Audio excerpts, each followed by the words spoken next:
జగన్మోహన్ రెడ్డి గారు మీ అధికారంలోకి రాకుండా ఎవరు ఆపలేరు. సో ఎవరైనా కుట్రలు చేసినా ఇవాళ జగన్మోహన్ రెడ్డి గారు ఇంత ముందు కంటే కూడా ఎక్కువ సీట్లతో మళ్ళీ ప్రభుత్వాన్ని ఫామ్ చేయబోతున్నారు. దాంట్లో ఎటువంటి సందేహం లేదు.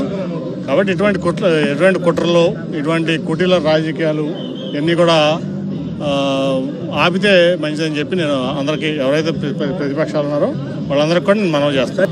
ఫస్ట్ పోలీస్ ఇన్వెస్టిగేషన్ ఇమీడియట్ జరగాలి. అది ఎందుకంటే నాకు ఫస్ట్ ఒక టప్ అని సౌండ్ పడింది. నేను 40 సెకండ్ తర్వాత సీఎం గారు చేయి పెట్టుకుని కిందకు తోలడం చూశాను.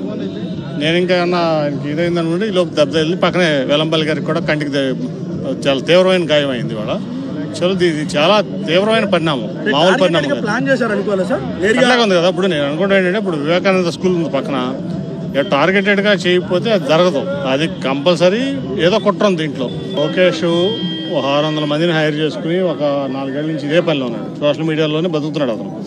కాబట్టి అతను సోషల్ మీడియాలో ఇటువంటి పనులు చేపిస్తాడు, ఎవరి మీద చేపిస్తాను అలవాటు పడిపోయాడు అతను. సో ఇటువంటి దుష్ప్రచారాలు ఇటువంటివన్నీ చేయడం అతనికి అలవాటైపోయింది లోకేష్ అనే వ్యక్తికి.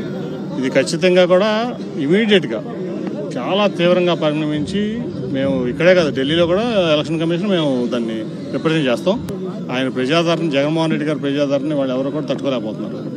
ఎస్పెషల్లీ విజయవాడలో తట్టుకోలేక ఈ ఓర్వలేక చేసినటువంటి పని ఇది. దాంట్లో ఎవరైతే ఉన్నారో